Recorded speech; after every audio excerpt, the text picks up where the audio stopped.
안녕하세요. 축구 보는 기자 축복입니다. 토트넘이 리즈에게 4대3 승리를 거뒀는데요. 극적인 역전승을 거둔 건 좋지만 사실 저는 경기를 보면서 걱정이 더 컸었어요. 수비가 불안해도 너무 불안했었거든요. 특히 그 첫 번째 실점 장면을 보면 기가 막힐 정도였는데요. 먼저 토트넘은 오늘 3-4-3 전형으로 나왔습니다. 그러니까 오랜만에 3톱으로 나온 거죠. 여기에서 최초 수비 시엔 3톱과 함께 벤탄쿠르가 약간 앞으로 나오면서 이 4명이 전방의 수비를 맡고 측면은 윙백들이 상대에 맞춰서 위치를 조정하며 맞도록 만들었습니다. 덕분에 어떤 경우엔 꽤 많은 숫자로 전방에서부터 압박을 취할 수도 있었는데요. 실점 과정에서도 이 모습이 아주 잘 나왔었어요. 지금은 상대 골키퍼가 볼을 잡고 있는 중인데요. 보이다시피 벤탄쿠르가 호이비보다 약간 앞에 있죠. 상대의 후방 빌드업을 견제할 수 있는 위치입니다. 덕분에 이렇게 리즈의 후방만 따로 놓고 봤을 때 토트넘은 4대5로 꽤 많은 숫자를 앞에 둘 수 있게 됐어요. 상대보다 한 명 부족하긴 하지만 이 정도면 꽤 괜찮은 수준의 압박을 취할 수 있겠죠. 그리고 전방 숫자가 하나 부족한 대신에 후방에선 하나 더 많은 숫자를 확보할 수가 있었는데요. 수비의 대원칙인 상대 공격수보다 수비수가 플러스 1을 형성해야 한다는 걸 잘 지키고 있다. 이렇게 볼 수가 있는데 이 실점 과정에서 가장 핵심이 되는 부분이 여기입니다. 토트넘은 자기 진영에서 하나의 숫자가 더 많았다. 일단 골키퍼는 여기에서 바로 우측 풀백한테 볼을 투입했어요. 토트넘이 전방에 배치한 4명의 압박 때문에 후방에서 풀기가 곤란했기 때문인데요. 사실 이 롱패스가 그렇게 좋은 효과를 발휘할 거라고 보지 않았습니다. 왜냐하면 일단 이 풀백한테 페리시치가 붙어줄 수 있는 상황이죠. 게다가 설령 이걸 얘가 잘 받는다고 쳐도 풀어가는 것 자체가 아주 어려웠어요.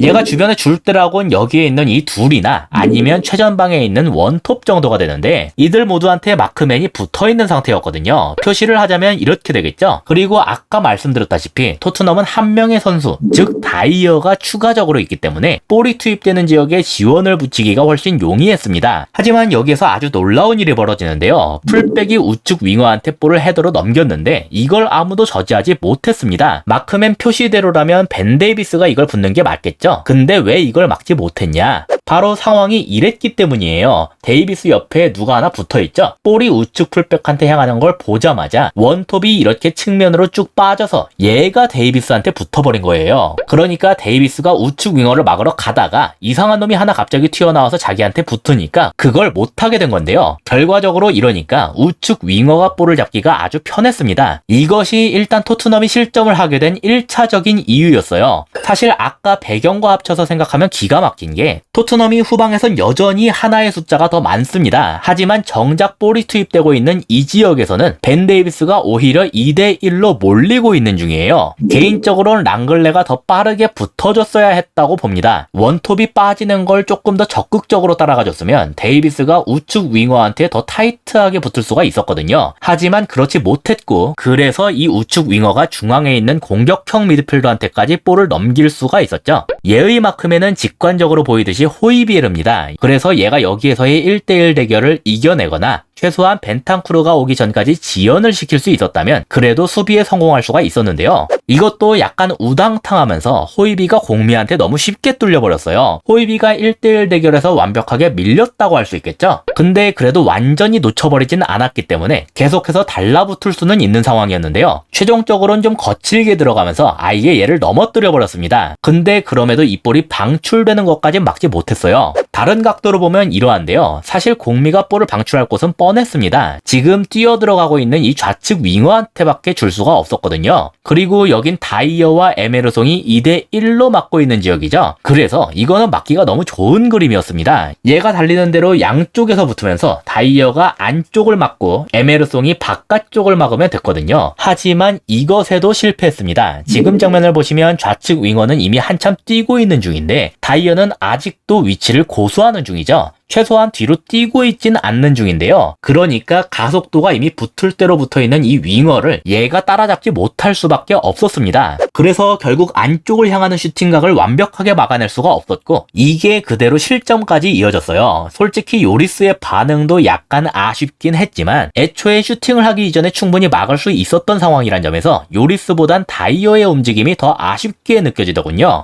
그리고 그보다 더 근본적인 문제까지 거슬러 올라가자면 처음 상황을 봤을 때 토트넘은 후방에서 숫자 자체가 하나 더 많은 상황이었고 각자 배분된 전술적 마크맨까지 직관적으로 딱 보이는 그림이었는데 랑글레의 경우 상대의 움직임에 즉각적으로 반응하지 못하면서 오히려 볼이 있는 지역에선 데이비스가 순간적으로 수적 열세에 처하게 됐다. 그리고 호이비의 경우에 상대 공미와의 1대1 경합 상황을 제대로 통제하지 못하면서 더욱 후반까지 전개를 허용하게 됐다. 마지막으로 에메르송과 다이어의 경우에 2대1로 하나의 숫자가 더 많은 상황이었음에도 불구하고 좌측 윙어의 침투에 속수무책으로 당해버렸다. 이게 전반 10분이 채 되기도 전에 터졌던 첫 번째 실점 장면에서 드러난 문제점들이었습니다. 후반에 결국 어찌어찌 결과를 뒤집긴 했지만 수비가 이렇게나 불안하다면 앞으로 승점을 쌓기가 정말 어려워질 거예요. 그래서 이번 경기를 이겼음에도 불구하고 저는 영상 초반에 말씀드린 대로 걱정이 더 많아졌습니다. 후반에 동점을 만든 상황이었을 때 콘테 감독이 센터백인 랑글레를 마찬가지로 센터백인 산체스로 바꿨던 것도 결국은 이런 수비적 불안함 때문이라고 할 수 있겠죠.